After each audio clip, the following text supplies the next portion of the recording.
सातपूरमध्ये 6 वर्षापासूनचे अतिक्रमण अखेर जमीनदोस्त. मनपाची धडक कारवाई. स्वामी समर्थ चौक परिसर अतिक्रमण मुक्त. नाशिकच्या सातपूर परिसरातील स्वामी समर्थ चौक येथे गेल्या तब्बल 6 वर्षापासून प्रलंबित असलेले अतिक्रमण अखेर महापालिका प्रशासनाने हटवत मोठी कारवाई केली आहे.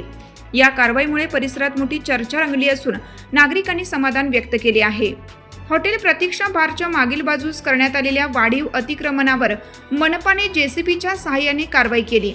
यामध्ये Laddu Gopal traders, fancy dress material दुकान, काही घरे तसेच एक टपरी यांचा समावेश होता. कारवाई दरम्यान कोणताही अनुचित प्रकार घडू नये यासाठी सातपूर पोलिसांचा कडक बंदोबस्त तैनात करण्यात आला होता.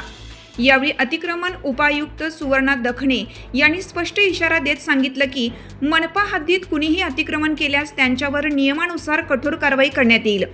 या मोहिमेत नगर रचना विभागाचे पालवे, सातपूर प्रभारी विभागीय अधिकारी चंदन घुगे, सातपूर अतिक्रमण अधिकारी तानाजी निगळ तसेच NDS अधिकारी भाऊसाहेब हंडोरे आणि सिडको सातपूर विभागाच्या पथकाने सहभाग घेतला. तसेच पोलीस प्रशासनाकडून दीपक खरपडे, सागर गुंजाळ, सचिन अजबे आणि सोनू खाडे उपस्थित होते.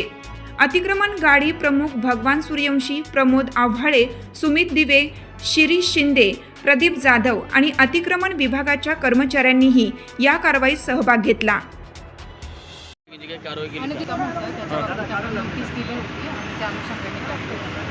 सातपूर परिसरात असे जे अतिक्रमण आहे याच्यावरती पण आपण कारवाई करणार. त्या नागरिकांना काय आवाहन करणार आपण? म्हणजे ज्या ठिकाणी नोटीस देऊन कायदेशीर प्रक्रिया